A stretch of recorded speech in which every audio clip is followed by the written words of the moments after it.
Hallo, hallo, hallo, hallo. Hello.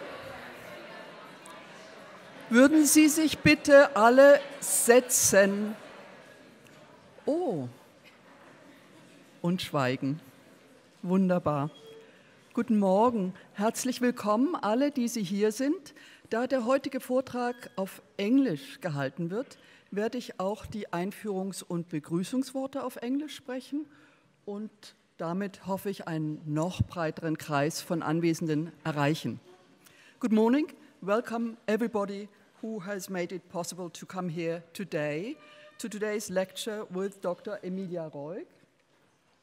This talk is part of a lecture series organized by the Diversity and Antidiskrimination Office of Freie Universität Berlin in coordination and consultation and conjunction with students and faculty of this university.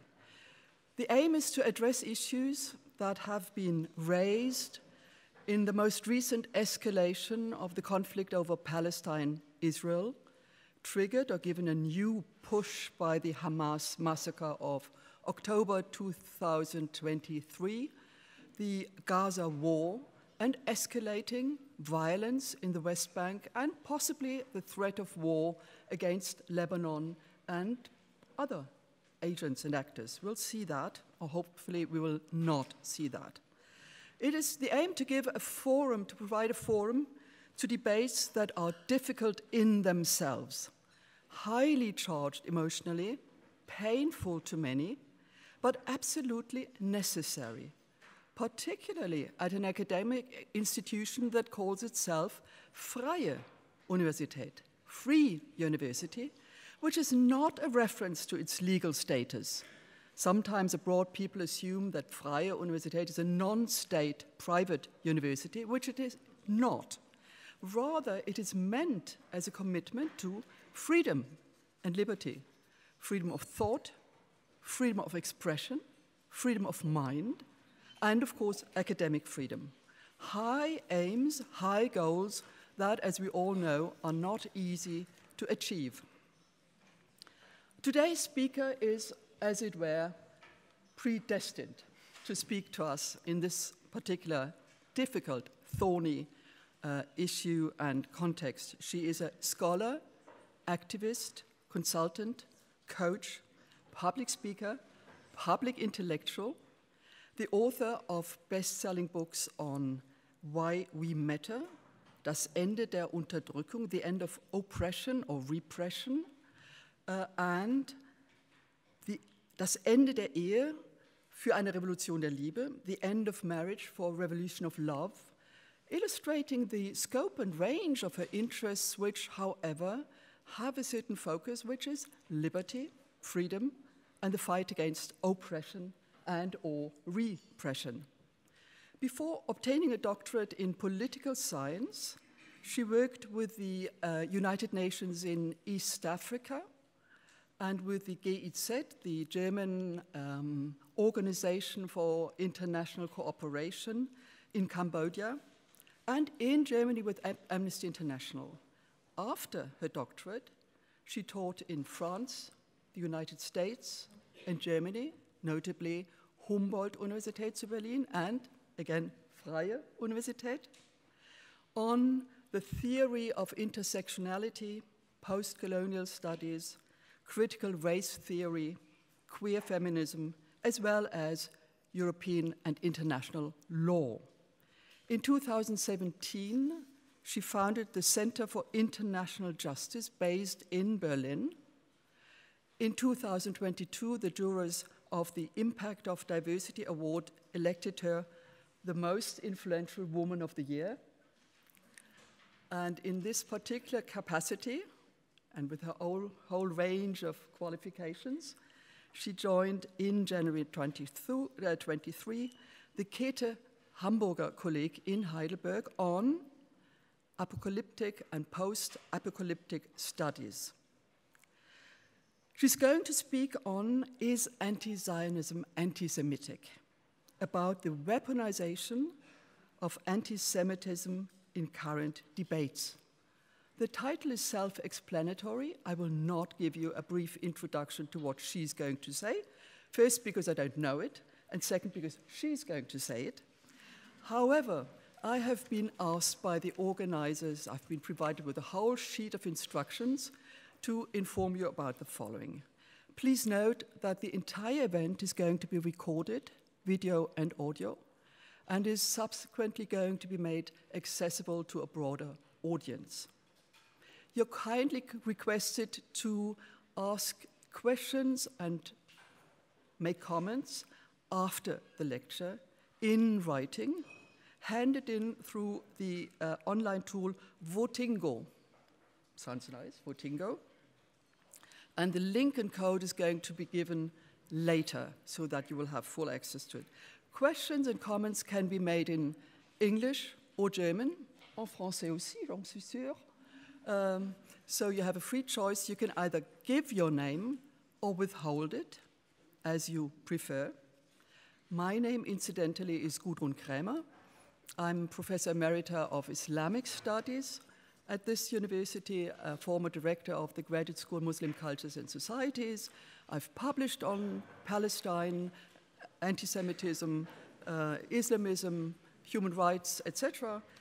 And I was invited at very short notice to moderate this talk. Without further ado, I will stop here and give the floor to our speaker. Please, Emilia, we very much look forward to your talk or lecture, whatever you prefer to call it. The floor is yours.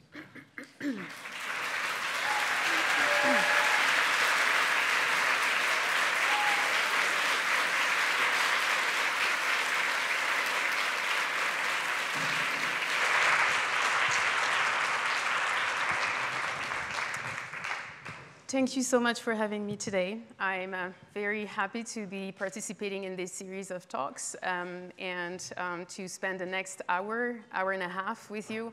I will speak about the topic of anti-Zionism and antisemitism, and under circumstances that I will also speak about during the talk. Before I start, I would like to speak about my position, which position I'm speaking from. I am a secular Jew, a patrilineal Jew from Algeria, originally from Algeria. I was born and raised in France, but my family is from Algeria and also with roots in Poland and Germany. I am Ashkenazi and Sephardi, with predominantly Sephardi. I have been living in Germany for 19 years. I studied here at the FU when I arrived, so it was my first year. 19 years ago, I was sitting as well in the halls of the university. And so it's an honor for me to be here today, and also under the current circumstances, I know that this is not something that is to be expected. So I'm happy to be here. And I will start by asking a few questions, or not asking a few questions, but more trying to shed light on the terms that we're going to be looking at today, Zionism. The definition of Zionism has become a very loaded term, and I think it's important to understand that it's a political term. It has various meanings with various layers, and it's important to have a look at what it actually means. The definition of Oxford Dictionary defines Zionism as a movement for originally the reestablishment and now the development and protection of a Jewish nation in what is now Israel. It was established as a political organization in 1897 under Theodor Herzl and was later led by Chaim Weizmann. Zionism is a political project, it's an ideology, but it's also part of a sizable part of Jewish identity and culture since the post-war period, and we will see what it means to understand Zionism as well from a political standpoint and understand as well the resistance and criticism that may exist. And most importantly, related to the talk, is anti-Zionism anti-Semitic? Another definition that comes from Wikipedia defines Zionism as an ethnic or ethnocultural nationalist movement that emerged in Europe in the late 19th century and aimed for the establishment of a Jewish state through the colonization of Palestine, a region corresponding to the land of Israel in Jewish tradition, an area of central importance in Jewish history and religion. Following the establishment of the State of Israel in 1948, Zionism became the ideology supporting the protection and development of Israel as a Jewish state, in particular, a state with a Jewish demographic majority, and has been described as Israel's national or state ideology. So I think it's important to mention this because I have been accused of anti-Semitism for saying that Israel is an ethno-nationalist state, but it is the grounding, the founding principle of Zionism and Israel. So it is a descriptive principle of the country, and we will understand what the implications might be as well for anti-Semitism. I also want to say that Zionism has an emotional aspect to it for Jewish people, for the Jewish diaspora, especially after the Second World War and the genocide committed by the Nazis in Germany. Understanding that Zionism has been a place, or at least has been a concept that embodies safety, that embodies a place where Jewish people can find refuge from the persecutions that they experience all over the globe. And we will see how this, the fears and the trauma, the transgenerational trauma plays a role as well in the way anti-Semitism has been framed. Now, let's look at a definition of anti-Semitism.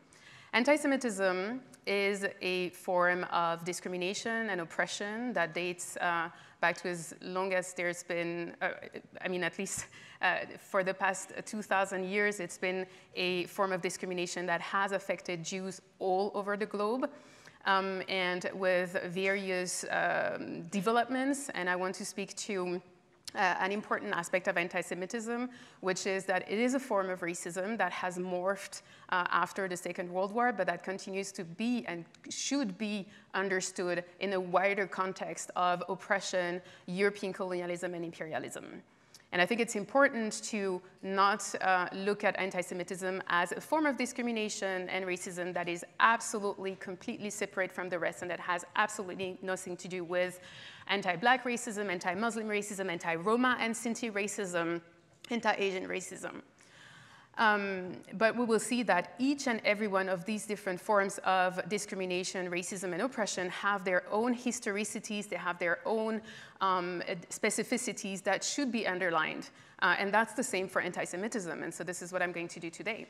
One of the main aspects, one of the main characteristics of anti-Semitism has to do with conspiracy theories and the representation of Judaism as a tentacular power which dominates the world. It's something very abstract that has a tentacular power that is enmeshed in every single sphere of power globally. This is an anti-Semitic ideology, a conspiracy theory about supposed Jewish power and wickedness that dominates the world that has filtered in all aspects of our society and culture. So at this point, I think it's important to say that conspiracy theories are very present in our society and are linked with anti-Semitism. If we look at, for example, the conspiracy theories that emerged in the wake of the COVID-19 pandemic, it is very linked to anti-Semitic conspiracy theories, and it shows how deeply ingrained they are in German society, but also all over the world, and that many times these conspiracy theories are not easily traceable back to anti-Semitism, but it's to show that, that it has a very big impact on our culture. Another aspect, and also another aspect of this is representation of Jews as the evil, right? The evil representation that dates back in medieval times and that continue to be enacted as an image of the evil Jew that has pact ties with the devil. Another aspect of anti-Semitism is rooted in scientific racism, and this is where speaking about the link between European colonialism and eugenics, scientific racism, and anti-Semitism is absolutely crucial because it was the basis of the Nazi genocide. And in that sense, we can see that Jewish people have been racialized and represented as an inferior, a subhuman race. They were referred to by the Nazis as rats, referred to as beasts that were not really human. And here we can see parallels with colonized people and non-white people all over the globe that have been as well represented as subhuman. So in this racial hierarchy, this biological racism has played a very important role in the Holocaust. And what is interesting is that there was an ambivalence or a tension, or more like a paradox, between seeing Jewish people as an inferior race, which are a subhuman race, and at the same time seeing them as immensely powerful.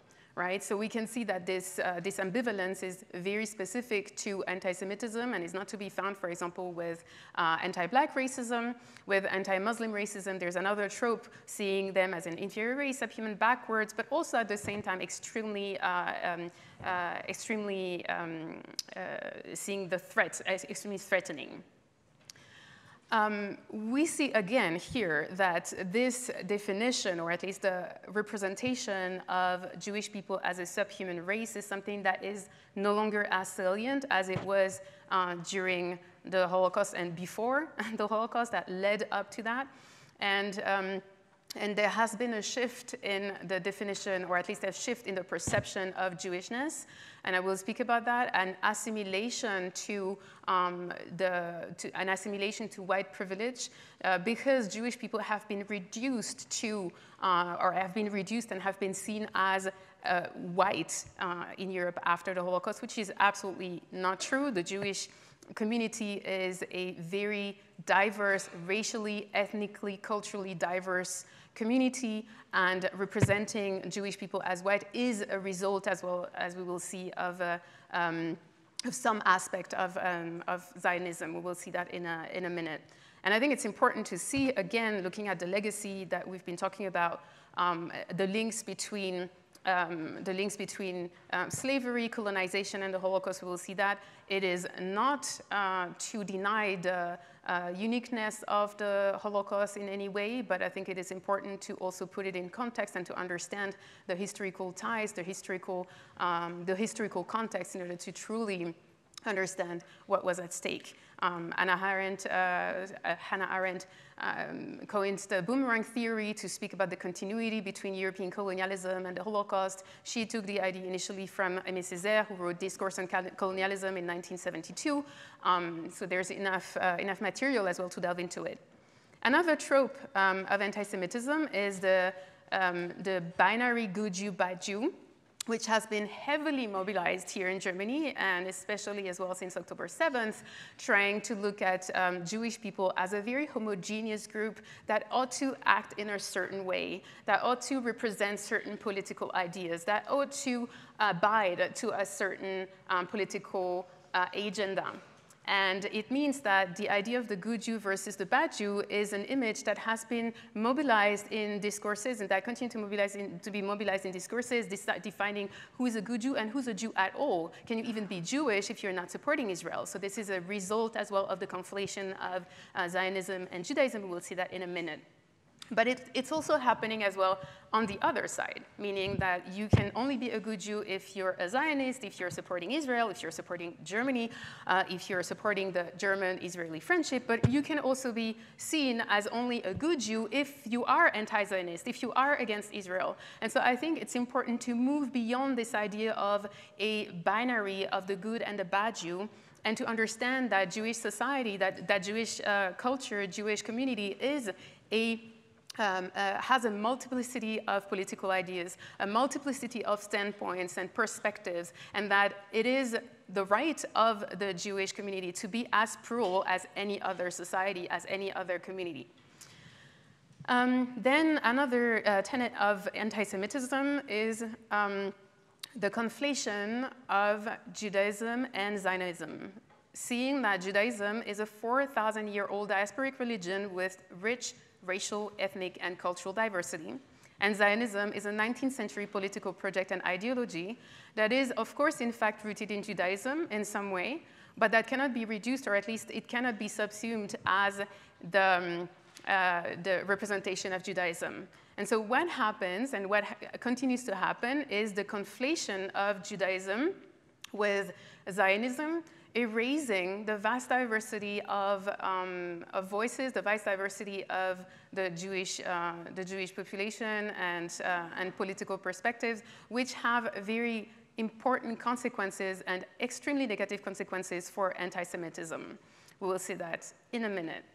An important aspect that I'd like to highlight here are the various dimensions of anti-Semitism. Like any other form of discrimination, anti-Semitism needs to have 4 dimensions that are met in order to be tackled effectively, right? And there has been an overly focus on one type of 2 dimensions of anti-Semitism. So there are the several dimensions of anti-Semitism, like any other discrimination, are structural, individual, institutional, and historical. So the structural discrimination, the structural aspect of anti-Semitism describe, and I think, and I think it's important to highlight this is the link between anti-capitalism and anti-Semitism and the overlaps that might be found with the mobilization of conspiracy theories, for example, that have been with the idea of Jewish people as extremely powerful in financial circles. So this aspect of anti-Semitism is the structural aspect of anti-Semitism. Another one would be anti-Semitic rhetoric and representations, representing Jewish people in a certain light that lead to their discrimination, that lead to the generalization of Jewish people as evil, for example, or bloodthirsty, or interested in money, etc. Then we have the individual aspect of anti-Semitism, which describes hate speech, physical and verbal violence. So this is the aspect that has been mostly talked about in Germany, and there's here as well an important differentiation that needs to be made between the fears, which are always existing. The fears of anti-Semitism are fears that are very well grounded, that are tangible, that have material proof. So it means that the fears of anti-Semitism exist with Jewish people and have almost become part of a cultural fabric that is very much marked by oppression and persecutions for many, many centuries. And at the same time, it's important to not overly focus on the individual aspect of anti-Semitism, because the institutional aspect, the historical aspect, and of course the structural aspect play an important role, because the outcomes of anti-Semitism need to be looked at. We need to have a look at what effectively happens in society and results resulting from anti-Semitism. So institutional anti-Semitism is the discrimination entrenched in laws and institutions. So the best description of it would be the Third Reich laws, which all of them were deeply, deeply anti-Semitic and continue to be carried in today's right-wing populist parties. I think it's important to mention that, but I'll come to that. And then the historical aspect is the legacy of past systems and events and the historical continuity that we see in the present. So I've talked about it already with a little bit with Hannah Arendt's bookmark theory, but there's also, of course, understanding Israel in the light of what happened, in the light of the Holocaust, in the light of the persecutions, not only from the Holocaust, but also even before that, and continuous discrimination. I can speak, for example, for my father, who moved, his family who had to move after the war, the independence war in Algeria, to France, and they were met with such rampant anti-Semitism that they had to leave again, and then didn't go to Israel at the time, but they went to the Ivory Coast. So it's important to really mention, to look at the legacy of these past systems in the link with Israel and the link with the existence of a state that is meant to cater to the security of Jewish people. And now, a definition that I'd like to mention is the IHRA definition of anti-Semitism, which defines it as a certain perception of Jews which may be expressed as hatred toward Jews. Rhetorical and physical manifestations of anti-Semitism are directed toward Jewish or non-Jewish individuals and or their property, toward Jewish community institutions and religious facilities. There's an aspect here that I particularly like to highlight, and that's the fact that it can also be directed towards non-Jewish individuals. So theoretically, and we've seen here that a lot of German people whose ancestors, whose grandparents maybe, were involved in the Holocaust and were involved in the extermination of Jews, might be today in a position to be the victims of anti-Semitism because they feel threatened by anti-Zionism coming from Jewish people like myself. So I think it's important as well to put that back in context and understand exactly the historicity of anti-Semitism and really looking from the position of the subjects that are involved, right? So now I'd like to look at the conflation of Zionism and Judaism and understand what the implications of this conflation might be.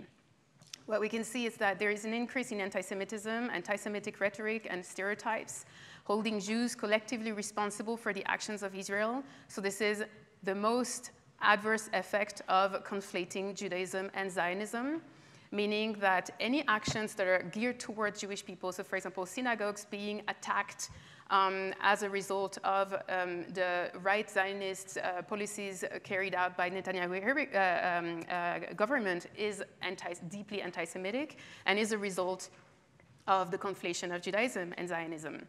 So it is not to say or to suggest that anti-Semitism or that Zionism is the root cause of anti-Semitism. Absolutely not. This would be absolutely absurd to say that.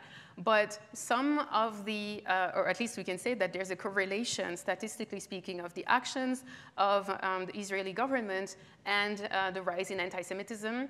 And so it means that here, conflating the Jews with the actions is deeply anti-Semitic. We see, for example, that doing the same with conflating the actions of the Chinese government with all Chinese people is also something that is happening, with an increase in anti-Asian racism happening in the US and all over the world. But the same, you know, we have seen that as well with the Russian attack in Ukraine, discrimination or at least hostility towards Russian people being conflated with the actions of the government. And I would like to move to understanding anti-Zionism and understanding the origins of anti-Zionism. And as a starting point for this analysis, oh, sorry, no, I haven't finished. Now looking, so the politicization of Jewishness is also one of the consequences of the conflation of Judaism and Zionism. What is the politicization of Jewishness? It means that this identity is heavily politicized. So any identity for that matter, being black is politicized, being lesbian is politicized, being Muslim is politicized, very much so as well since 9/11. But the politicization of Jewishness through the conflation of Judaism leads Jewish people to have to take a stance on Israel and to be bound to that country. And I think it's important to mention here because I've been, there were attempts to delegitimize my voice by saying, well, she has never been to Israel, how can she speak about that matter? Well, I can do that because Israel claims to be speaking for all Jews globally. And as a Jew, it is in my position to use my voice to try to counter that, the claim of Jewish voices globally, right? And I don't need to have been to Israel to understand what is going on in the country, just like I don't need to have gone to Russia or to Iran or to Saudi Arabia to do so, or to the United States for that matter.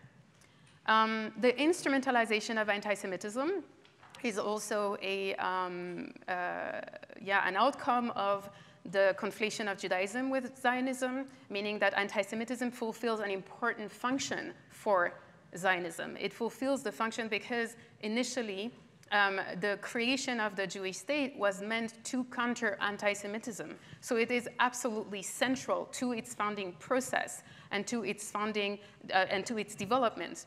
We will see that in a minute. And then the marginalization of non-Zionist Jews and internal divisions within the community. So here, the marginalization of non-Zionist Jews has been beyond what can be imagined here in Germany, simply because Zionism plays an important role in the safe definition of Germany. It plays a political function in the maintenance of an idea of a Germany which has overcome its anti-Semitism. It has not. We can see that. We saw that during the European elections. We see that every election over and over again. Germany is not over its anti-Semitism, and it's cause for very, very deep worry. The divide and rule between Muslims and Jews, by conflating Zionism with Judaism, it means that Arab Jews that have been living, Mizrahi Jews and Arab Jews that have been living in the Middle East are antagonized and are put in a position where they need to be divided from their Arab and Muslim neighbors in places where they might have been living in peace for a long time before Zionism was implemented as a political project. So I think it's important. It continues to be this idea that you know, there's the myth of, and I'm not saying that there were not tensions, that there was not persecution in the Middle East. There has been tremendous persecution of Jewish people everywhere in the world, including in the Middle East. But the fact that Jewish people have been living peacefully with Muslim people in many parts of the world, including in Algeria before French colonization, speaking for my family, is a fact, right?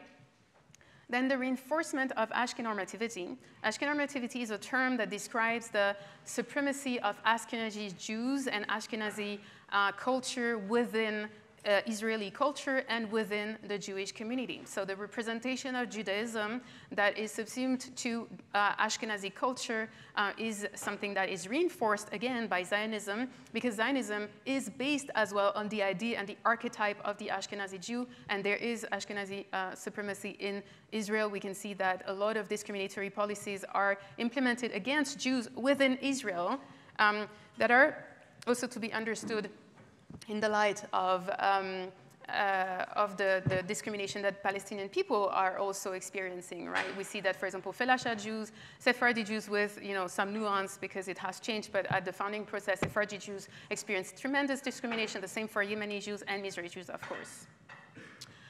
Then it generates philo-Semitic anti-Semitism, so that's a very special type of anti-Semitism that is very widespread in Germany, and it's still a type of anti-Semitism, and I will explain that in a minute once I have moved to the second part of the workshop, of the talk, where I speak about the history of Zionism and giving one example and trying to delineate how anti-Zionism can be understood as well in light of anti-Semitism.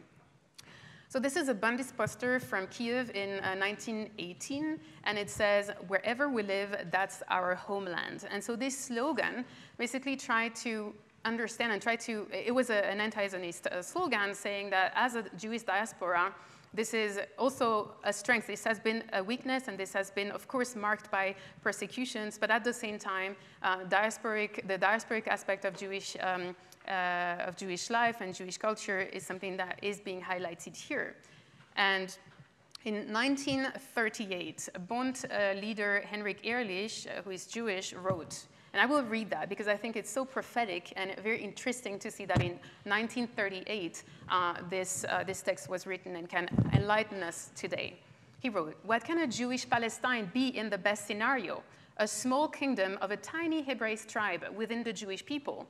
When Zionists speak to the non-Jewish world, they are outstanding Democrats, and they present the conditions in today's and future Palestine as exemplary of liberty and progress."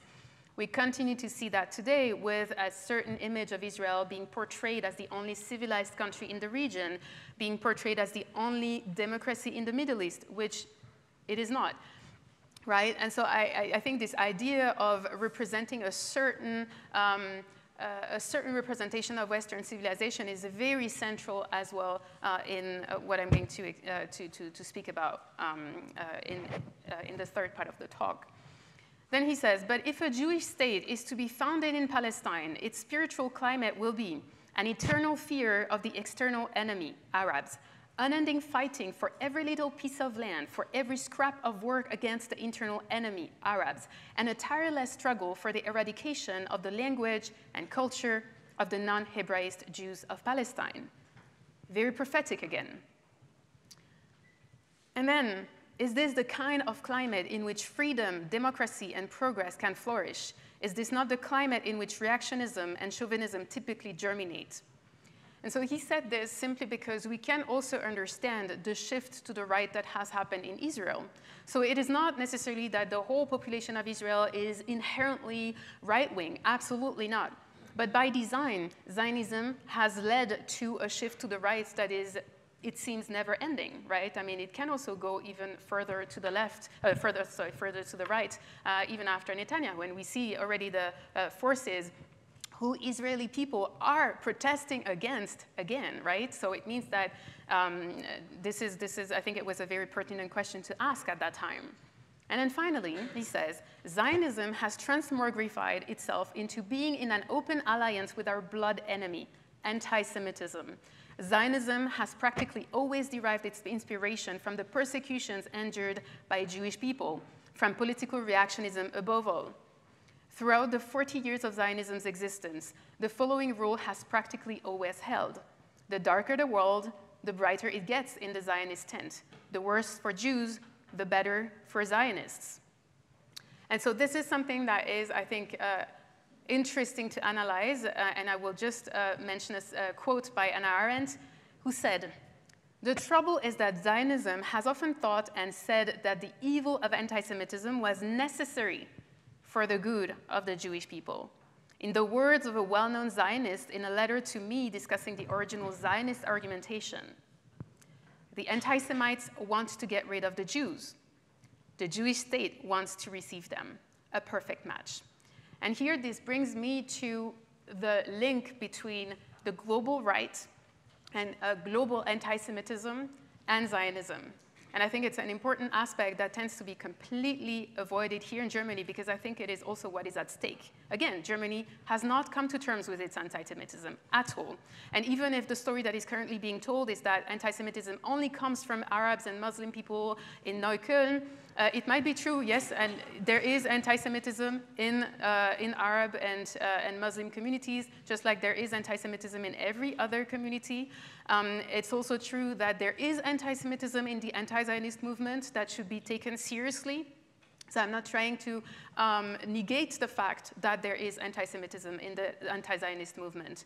But just like there are far-right groups and eco-fascists in the climate justice movement, would not be a reason to discredit the entire climate justice movement, right? So I think it's important to tackle these aspects without conflating the anti-Semitism in the anti-Zionist movement and Zionism. Anti-Zionism, sorry. And so coming back from this and understanding that this tension existed, right? And understanding that Zionism, we have seen the founding process of Zionism, or at least the ideal, the ideology behind Zionism and the wish for Jewish people to find a safe haven, right? And in theory, this is a laudable idea, and I understand that very much. Again, I was born in a family that supports Zionism vehemently, even if we haven't been to Israel, and I think it's the case for a lot of people who, I know that we were not the only ones, the only Jewish people having support for Israel, but never having been there, because it has also some form of, it represents a form of a dream as well, that is in the Jewish imaginary playing a very important role. So now let's look at Zionism in practice, and let's look at what it really meant and what the founding process is, and to what extent, or the origins of anti-Zionism as well. So there is an important aspect of the implementation of Zionism, which is the legal doctrine, the legal principle terra nullius, which is a colonial principle that was used by colonizers, European colonizers, to seize the land of indigenous people everywhere on the globe. And so this legal principle defined any territory that was not inhabited by Christians as vacant. It was vacant land, right? So it meant initially that indigenous people were considered to be part of nature, just like the trees and the animals on that land. And British people, just like other Western colonizers, with their long tradition of colonization, transferred their colonial ideals, their colonial powers to Jewish people who were coming to Israel not because they were avid colonizers and wanted to colonize the land, but they were fleeing a genocide, right? They were fleeing a genocide. They were survivors for the most part. So I think it's important to see the role that Britain and other Western powers played as well in the implementation of the Zionist project. And so it means that Palestinian people were considered to be non-existent, right, in the process. It means that they were not really considered to be a people that had their own self-determination. And so that's why the right to self-determination, it plays a very important role, because there is a tension here that tends to be overlooked, that tends to be minimized. And that's the fact that if Jewish people's right to self-determination eliminates that of Palestinians, the process of enforcing that right automatically translates in oppression, right? And so some people might say, well, but if you are criticizing Zionism, all the anti-Zionists are negating Jewish people's right to self-determination. And of course, we don't want the right of self-determination of Jewish people to be negated, but it should also not be at the expense of Palestinian people's rights to self-determination. And so that's why in the founding process, there was a major, a major issue of hierarchization that was also ingrained in European capitalism, also European colonialism, and white supremacy, for that matter, right? So I think if we look at that, so this was the main tension, and this is what is informing, I think, the main basis of anti-Zionist thought, right, of anti-Zionist movements. And we can see that in practice, what Zionism has meant is tremendous injustice. And I'll let you have a look at this. It's tremendous injustice. It has meant displacement. It has meant murders. It has meant seizures of and appropriation of homes, displacement, as I said, and daily restrictions under occupation. So the source is Amnesty International. They've been working on that for a long time. Palestinian dispossession and occupation are then by design, if we look at the founding process that I just mentioned, right? So Zionism in practice, even if there is a laudable goal initiating from the initial idea, but it has resulted in massacres of Palestinian people, ancient villages and olive groves being destroyed, families being separated by checkpoints and walls, and an ongoing humiliation and human rights violations through violent occupation, discrimination, illegal detention, ethnic cleansing, and war crimes. Again, Amnesty International and many other bodies that I will mention here. So what about accountability, right? We see that there has been many accounts, many research. It's been proven that the state of Israel has committed human rights violations and war crimes. And by many different NGOs, many different legal bodies, and we continue to be in a situation where the accountability is being prevented, or there has been obstacles to this accountability. And the obstacle to this accountability has been accusations of anti-Semitism. And because it has been difficult as well to see what part of it, again, part of the anti-Zionist movement has been anti-Semitic, but the bulk of the anti-Zionist movement, and I would say something to this, the people who are anti-Semitic within the anti-Zionist movement are first and foremost anti-Semites, right? So their hatred towards Jewish people is the first, they're using anti-Zionism as an alibi. They're using it as an excuse. They're not involved in anti-Semitism, in anti-Zionist movements as much as, for example, most prominent Jewish leaders of anti-Zionist movement.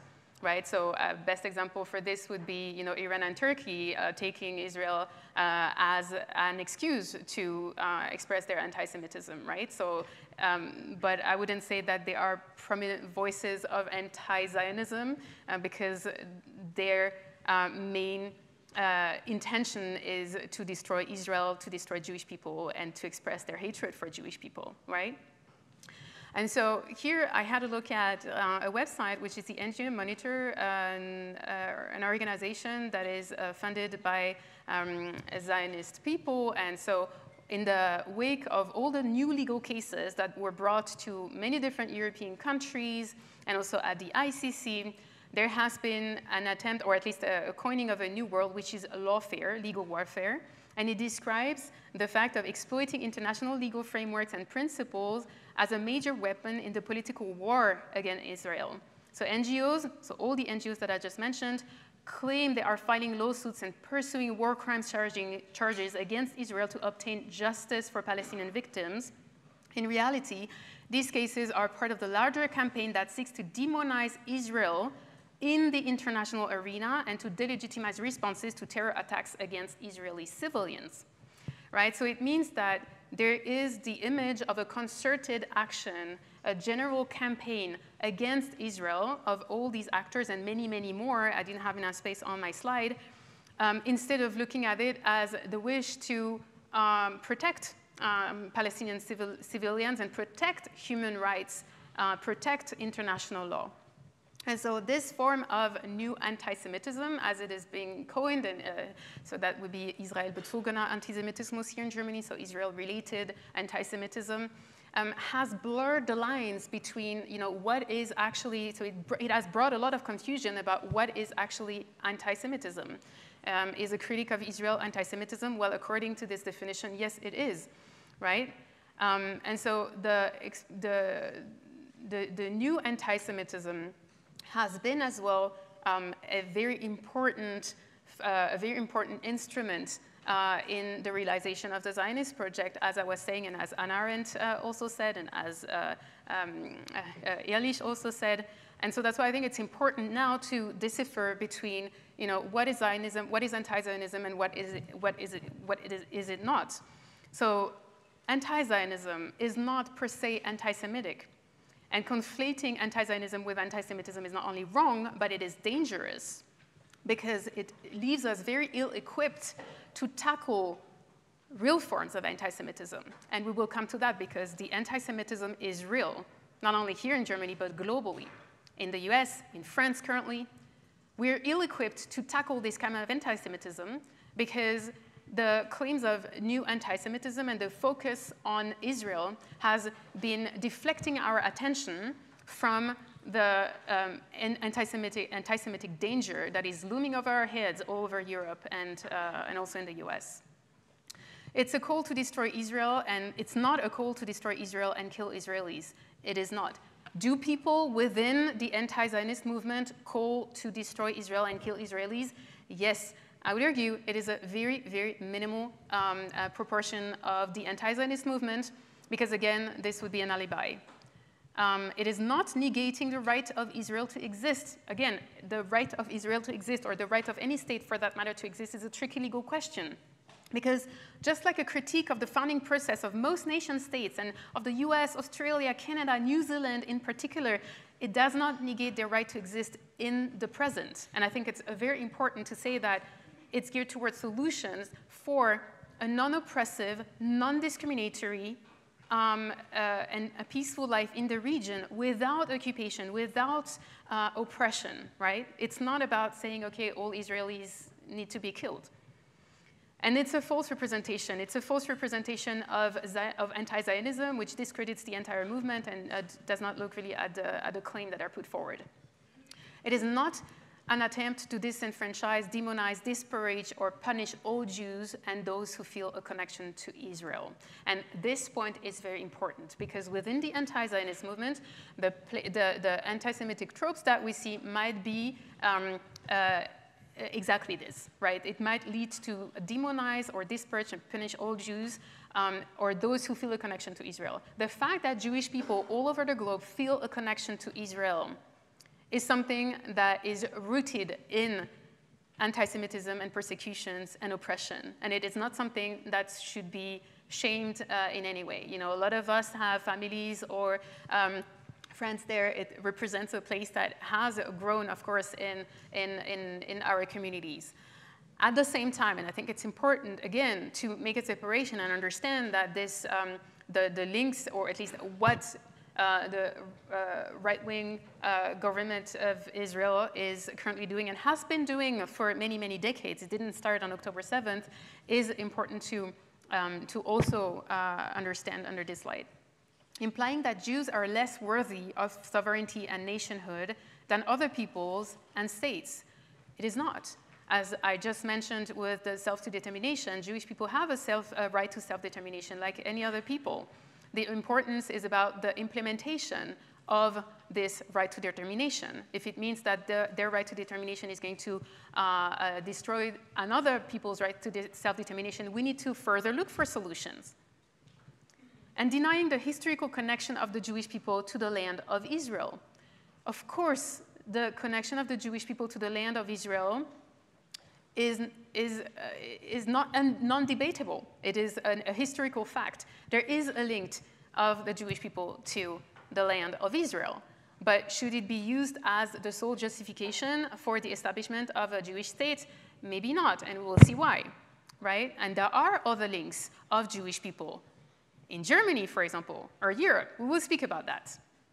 What anti-Zionism is, on the contrary, well, it is the belief that the creation of the modern state of Israel and the movement to create a sovereign Jewish state in the region of Palestine was flawed and unjust in several ways.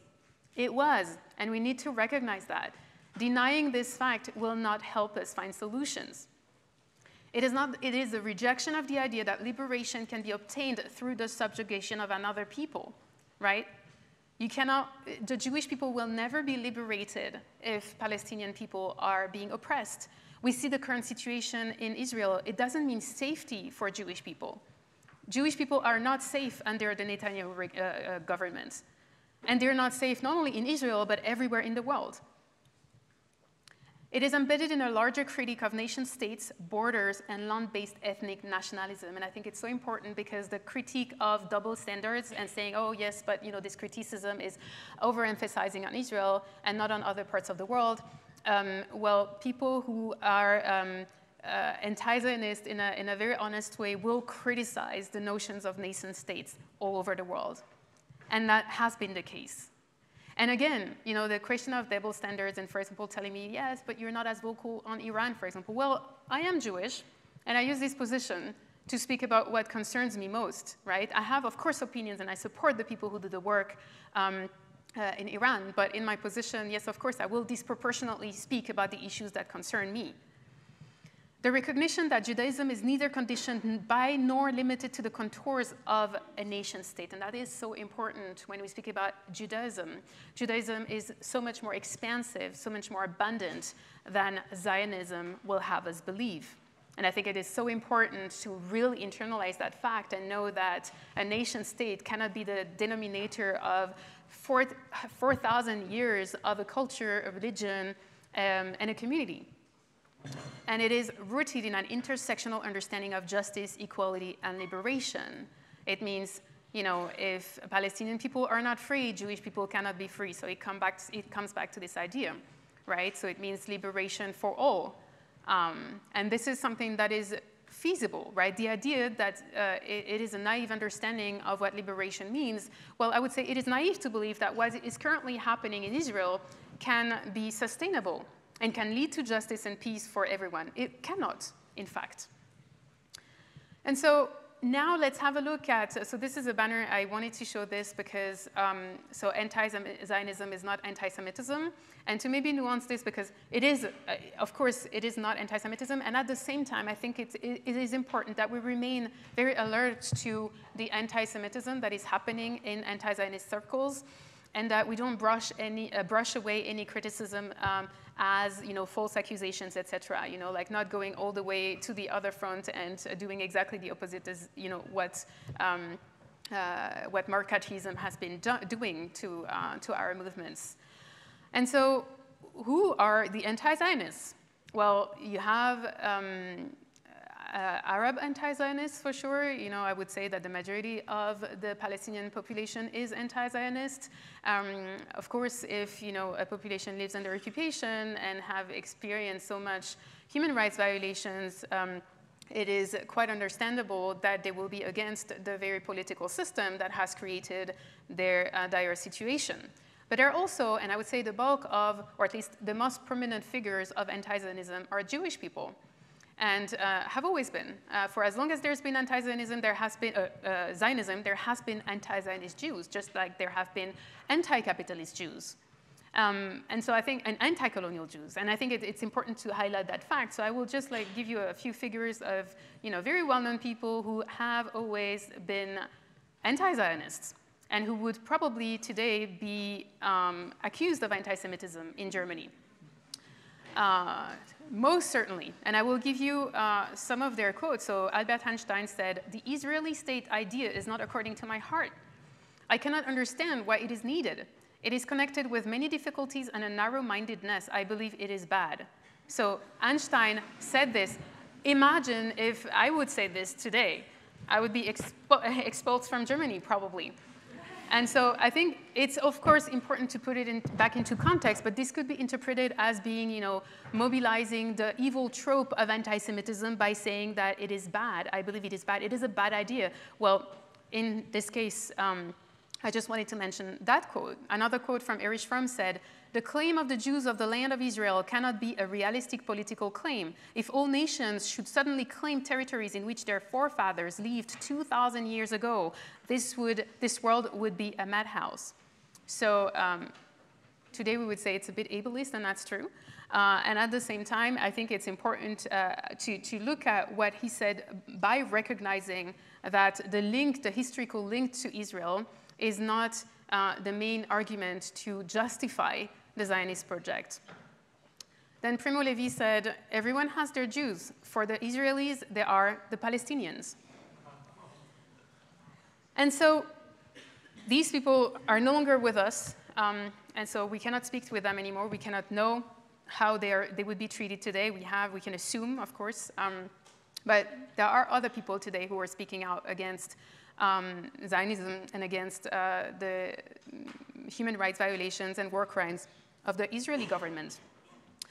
And all those people, and I tried to give a bit of a general idea, so they almost all happen to be Ashkenazi Jews from the US, and at the same time it's because where are they here? Like, why don't we hear prominent Jewish anti-Zionist voices here in Germany? I have a response to that. I can see what it has meant for me to come today and speak about this topic and the smear campaigns that have been activated against me within the past week. It's quite incredible. And then I can understand that the anti-Zionist voices of Germany do not speak in Germany or leave Germany. But many of these people are also persona non grata here in Germany. Are not being invited here, are considered to be anti-Semites by Germans, also by Jewish people, but by Germans whose grandparents committed the Holocaust. And so from these people, they have one thing in common. They were all called self-hating Jews. They were all called self-hating Jews, and they were all called anti-Semitic.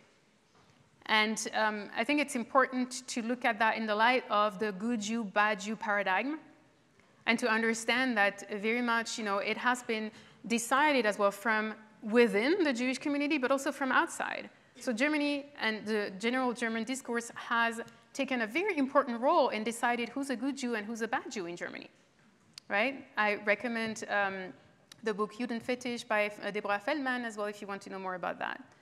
And so here's a quote by a person called Liz Jackson, who works in collaboration with the Center for Constitutional Rights in New York. And it's been cited in Safety Through Solidarity, Radical Guide to Fighting Anti-Semitism. I will show a picture of the book later.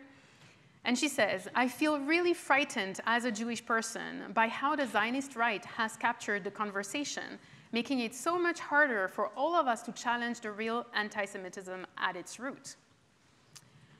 And so what is the true anti-Semitism? Again, all forms of anti-Semitism that correspond to what I've mentioned at the beginning are real forms of anti-Semitism. We see as well that, again, I am not negating that there is anti-Semitism within the anti-Zionist movement. But what is the very imminent threat that we're facing as Jewish people, but also as Muslims, as minorities in Europe? Well, we can see, for example, that while new anti-Semitism and McCarthyist policies are being enacted and smear campaigns are being spread, for example, against me, I'm waiting for articles in newspapers tomorrow. There are probably journalists watching the stream or even in that room, so I'm expecting this to happen.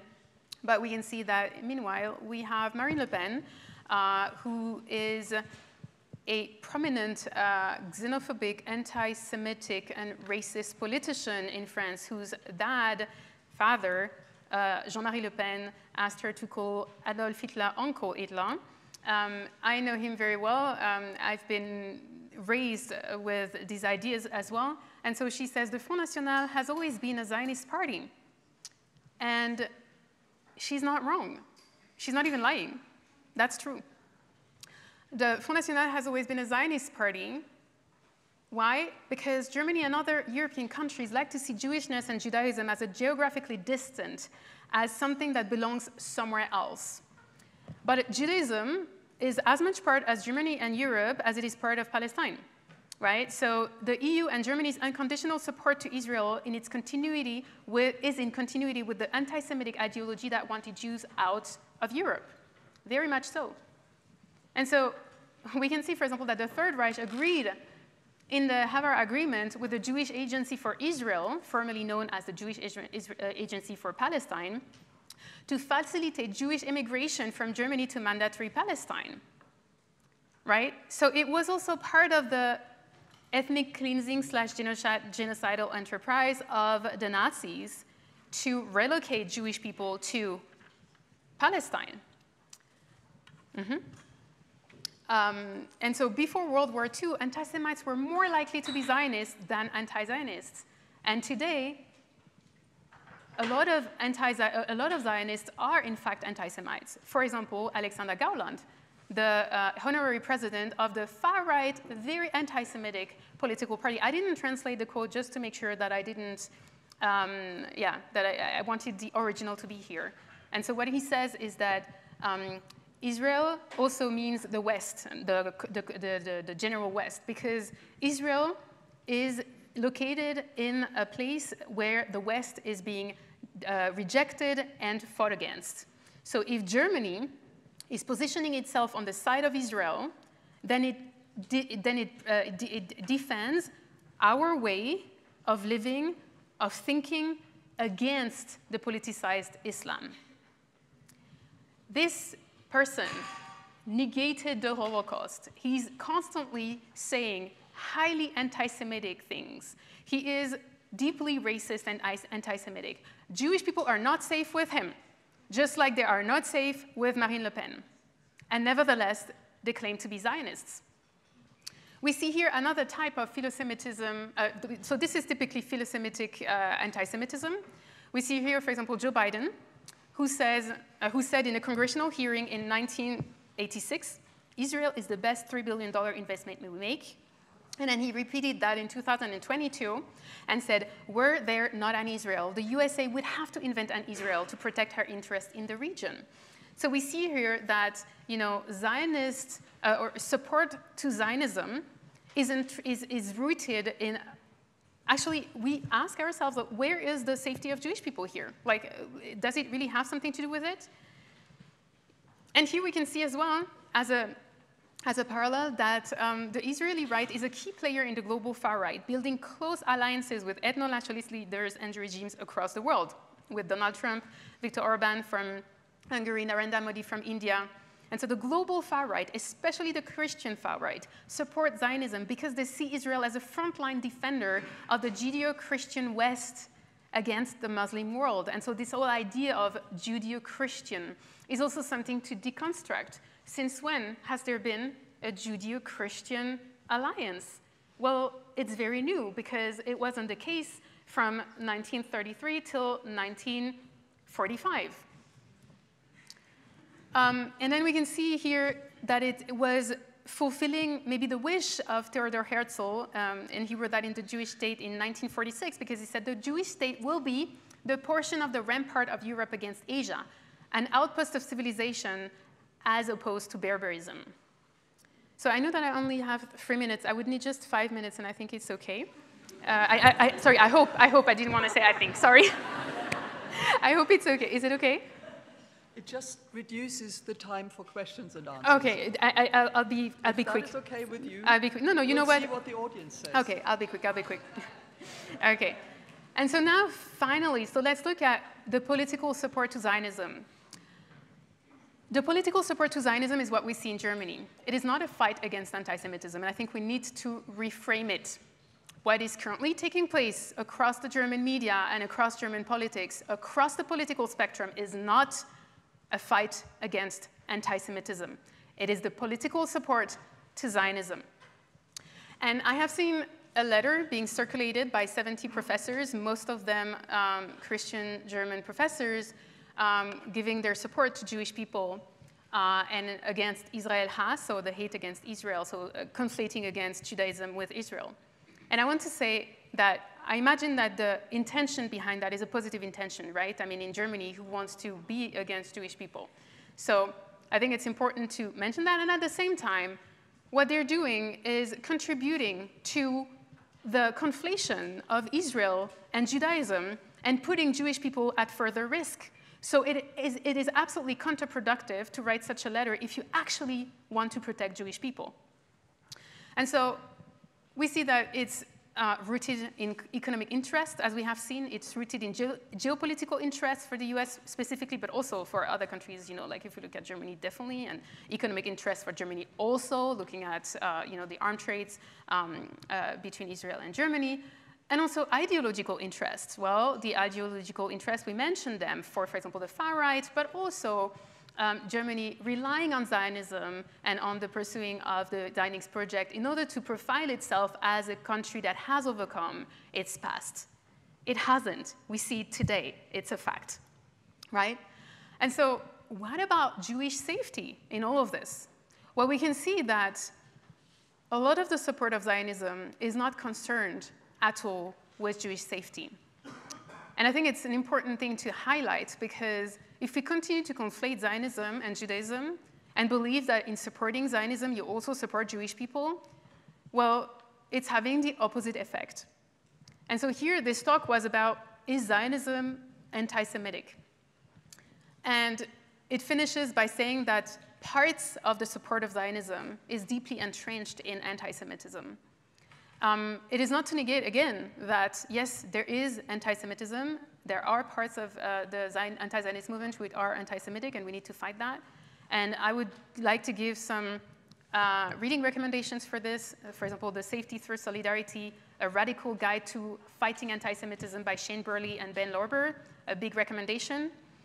The second one is The Threshold of Dissent, A History of American Jewish Critics of Zionism. I would love to see that in Germany, but most of them have been killed. Then Wrestling with Zionism, Jewish Voices of Dissent by Daphna Levitt, and the other one was by Marjorie Feld. Okay, so I come to an end. I just want to thank all of you for being here today. I also want to particularly thank the the Department of Diversity and Anti-Discrimination of the FU for standing their ground and not canceling this talk despite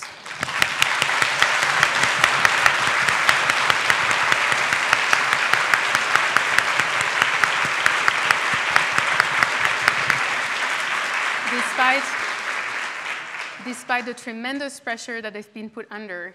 And until I arrived here at 10:30 today, I just thought this can be canceled anytime. There has been a smear campaign targeting me with false information being spread that I'm a Hamas supporter, that I'm a terrorist, that I'm an anti-Semite, that I should not be let to be speaking here at a university. Articles will be coming in the coming days in the German press. And so I just want to say that all of this is a perfect illustration of what I've been saying in my talk. And even if, of course, it's not something that I enjoy, being in the middle of all of this, I will not let myself be silenced. Not here in Germany, not as a Jewish person. And I also want to speak of all the Palestinian voices that have been canceled and that are not in the position that I'm in as a Jewish person to be able to even speak here. So yeah, thank you so much, and I look forward to the conversation.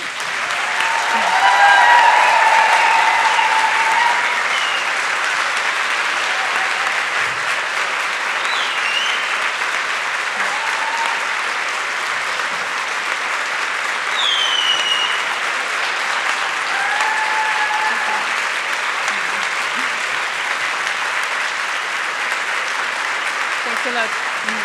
Thank you.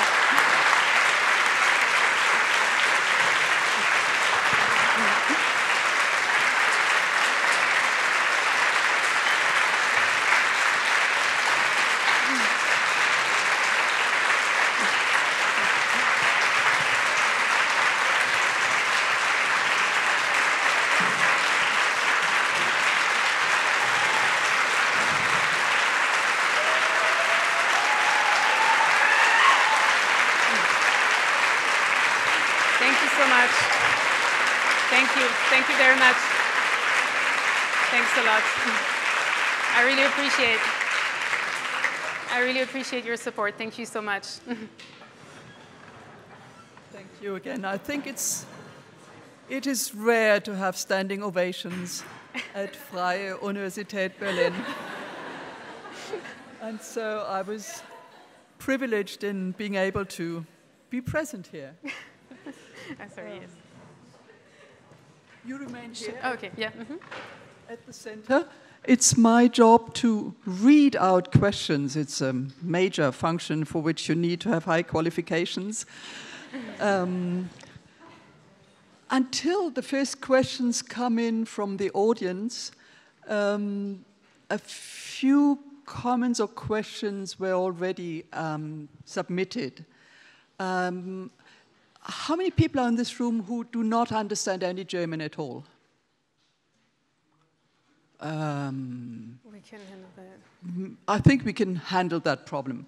The first question is in German, but it can easily be translated into English.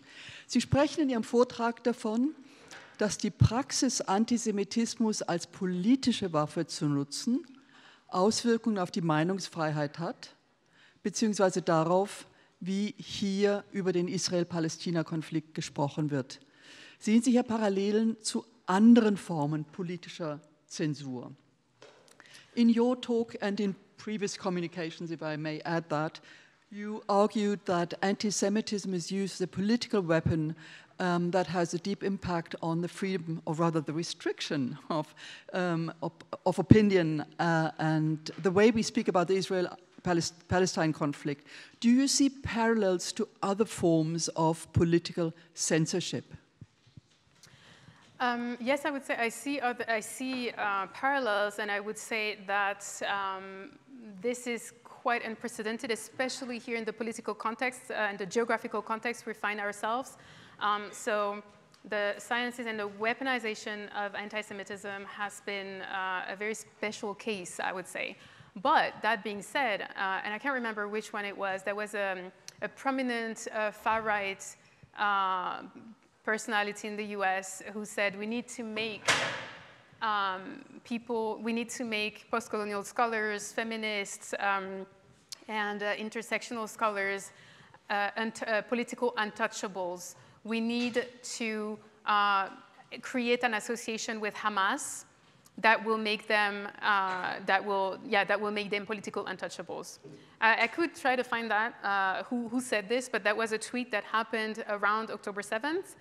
And ever since, there has been a full campaign that has been waged on, especially progressive circles, and here quite specifically as well on people of color and women in these circles, and non-binary people, LGBT people, if we look, for example, at certain figures that have been singled out. And so this has had a vast, a very deep-rooted impact on conservative circles, and especially on the wider social justice movement. The divisions that we see in Germany are very specific, because a lot of people who would have been considered allies in the past suddenly were no longer allies. And it has to do with the instrumentalization of Zionism that is deeply entrenched in Germany, and that continues to be a form of anti-Semitism, in fact, yeah. Thank you. There's now a number of questions, and I would perhaps single out two which I think can be combined. The first is the following. What is the ultimate goal or aim of anti-Zionism, besides creating a state or region without discrimination, occupation, which the person says everyone should support? Specifically, should Israel exist at all? Question number one. Mm-hmm. You said something on that in your talk. Question number two, which I think you could perhaps combine with the first one. Do you have an idea how the anti-Zionism movement can and needs to act against anti-Semites within its own ranks? because it is said here, just stating that there is anti-Semitism in the anti-Zionist movement cannot be enough. There needs to be stronger action. Yeah. Okay, so the first question. The main aim of anti-Zionism is to reach liberation, equality, and justice for the Palestinian people and the Jewish people. So this is a very clear goal. And how that can be achieved, there are several avenues. I don't think it's the right place to decide, what needs to be done. I'm not an expert on this, so I will refrain. I can speak to anti-Semitism, by the way, but I cannot speak to that more in detail. What I will say is that it's not about erasing Israel. It's not about the erasure of Israel. We can ask ourselves, was the creation of Israel like it was done a good idea? No. Was the creation of the United States a good idea? No. So do we need to erase and destroy the United States and Israel and kill all the people who live there? Absolutely not. This is not the goal. And so the representation of anti-Zionism as the wish to destroy Israel, the wish to destroy Jewish people, is a detractor, right? By saying this, of course, nobody wants to be associated with anti-Zionism. I wouldn't, right? So there are solutions that can be implemented. Once people are there, they are here, right? So the world is an ever-changing fabric of, borders. If we continue to need to have borders, this is what's going to happen. We will have to work within the structures and the frameworks that are available to us. And at the same time, this could be a chance to rethink nation states again. This is what has been at the core of the anti-Zionist movement for decades and decades, rethinking and criticizing nation states as a mode of organization of our world. And so this is what solutions need to look at. And if there's a will to really create a society that is egalitarian, that is free of systemic oppression, of physical violence, of war crimes and human rights violations, we will find solutions. The solutions will be there, but there's also a discourse that tries to detract any criticism if we don't have a laid out plan that is so clear that we can implement it tomorrow. Well, this is not how it's been working in the course of history, right? At the abolition of slavery, we didn't have a plan on how to do things, right? It developed in the wake of the several developments that happened. It's an organic process, and I think we need to trust the resources that are available for that. And the second question about anti-Semitism within the anti-Zionist movement. So absolutely. I think it's important to look at, so I'm going to show that slide again because this book is a very good resource. So Safety Through Solidarity, a Radical Guide to Fighting Anti-Semitism by Shane Burley and Ben Lorber. And in this book, it's a guide, again, to fighting anti-Semitism within anti-Zionist movements. I think what is important is to look at several so to say, for example, certain tropes that are being mobilized or certain words that are being used, for example, or images, rhetoric that can be interpreted, and they do it very well, by explaining, saying the Israel lobby can be anti-Semitic, but also sometimes it can describe a very factual situation, right? So trying to find out when are anti-Semitic tropes being mobilized. The same with conspiracy theories, saying that the US is funding Israel because Jews have a tentacular power and they make, they can manipulate the United States and other countries into doing this is an anti-Semitic trope. But also understanding that, yes, there are ties that are of geopolitical and capitalist nature that can be very well explained without conspiracy theories. And also understanding that within avoiding the demonization of all Israelis and all Jewish people when looking at the actions of the current Israeli government. Thank you. Incidentally, the famous Balfour Declaration was premised precisely on the assumption that if you promise the Zionist part of the Jewish community a homeland, then the Jews will move the American and Russian governments to join the war effort on the right side, or remain on the right side. So in a way, it is a reflection of this idea that the Jews are a power to be reckoned with globally. Mm-hmm. We have a question among many others, which is the following. After Greek, Roman, Arab, Ottoman, and British occupations, the Jews finally came back to the homeland. Isn't that the definition of an anti-colonial, anti-imperial movement? Yeah, Question no, to you. it isn't. It isn't. No, anti-colonialism and anti-imperialism looks differently simply because there were people on that land. It was not a terra nullius. It wasn't a vacant land. If it had been, in fact, a vacant land, we would be living in the best solution. You know, we would have a Jewish state built on vacant land, and it would be able to flourish, to feel safe, etc. It is not the case. So that's the main issue, right? There were people on that land before, and it was not about integrating with the people and creating peaceful coexistence. No, it was about oppressing, dominating these people, erasing their culture, their language. So this is, in fact, the opposite of an expression of anti-colonialism and anti-imperialism. It was an expression of a colonial imperialist project that was spearheaded and pushed by European colonial powers, especially Great Britain. So no, it's not. Positionality. What does this mean for non-Jewish activists? Should they identify as pro-Jewish, anti-Semitic, and pro-Palestinian, anti-imperialist, or anti-nationalist and anti-Zionist? Okay, so I can tell people what to do. What would you recommend? Sorry. Oh, sorry. Okay. I can't tell people what to do. I already can't tell my son what to do, so I'm not going to tell all non-Jewish people what they ought to do in the face of this situation. What I can say is that you cannot be pro-a-state.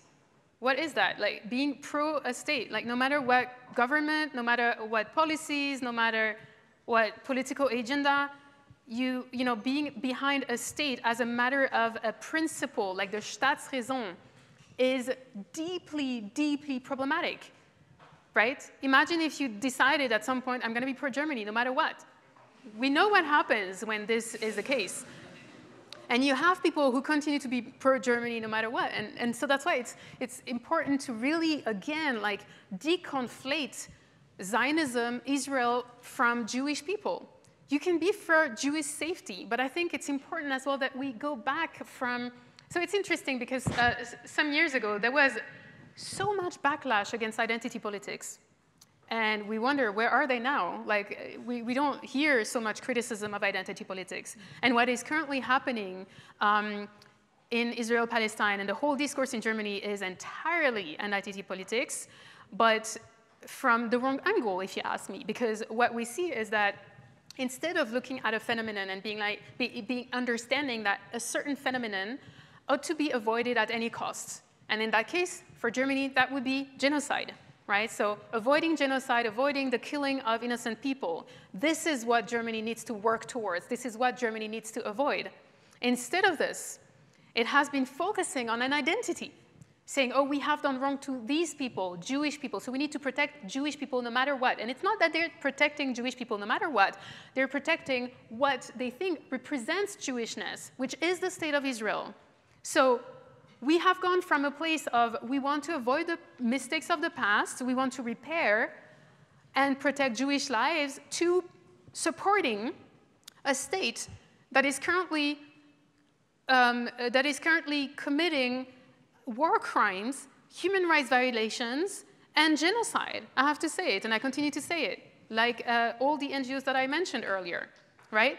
And so that's why it's important to say that non-Jewish people, to come back to that question, need to understand that principles are more important than identities, right? So principles is what should guide you, what should guide your, what should be your moral compass, right? Being against human rights violations, being against genocide, being against dispossession, being against torture, being against rape, being against, you know, but not being for a certain person. Because what do you do if these people start to act in a wrong way. If you say, okay, I decide that I side with black people, and I'm going to be with black people no matter what. Well, what do you do now in Sudan? So it's a situation that we need to come out of this identity-based thinking that detaches from power, that detaches from the idea of power.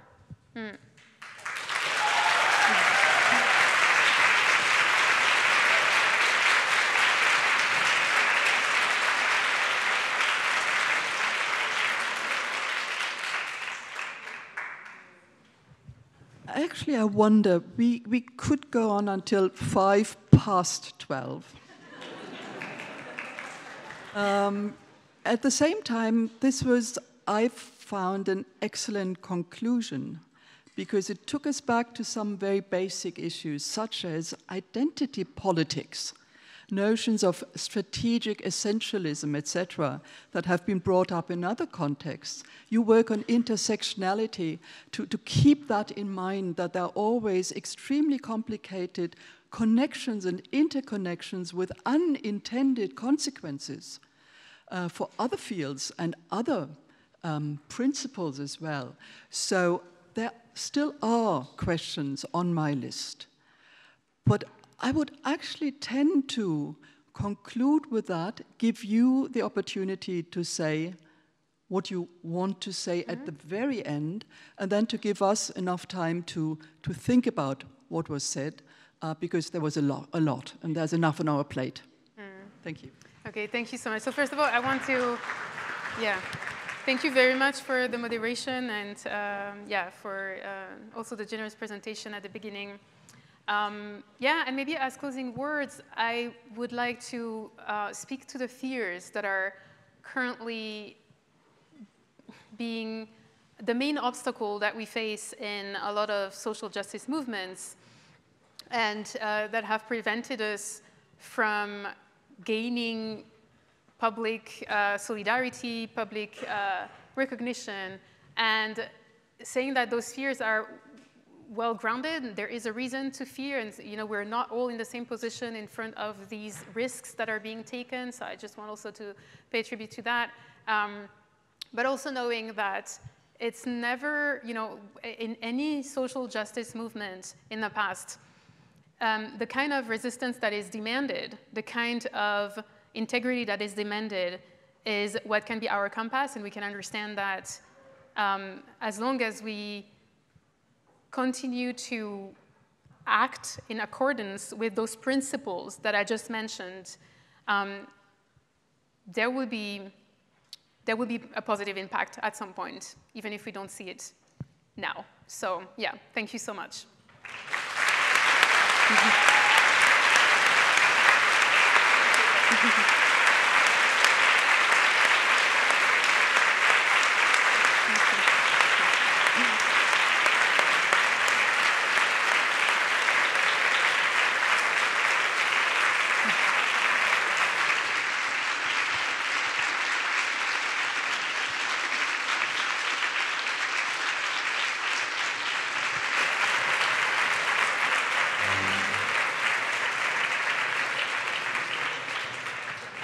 Shukran, kol hakavod. It's a good thing that this kind of meetings are going to be continued, I was told, in the appropriate forums and ways. So we will not have a cancel culture, we will not have a process of silencing, but courageous voices speaking up, being listened to and applauded.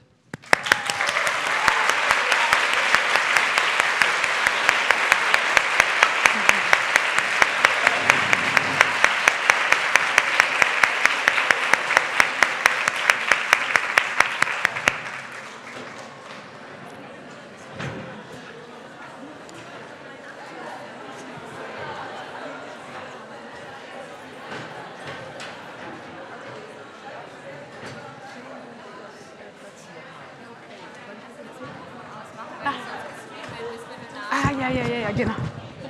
Dankeschön, vielen Dank.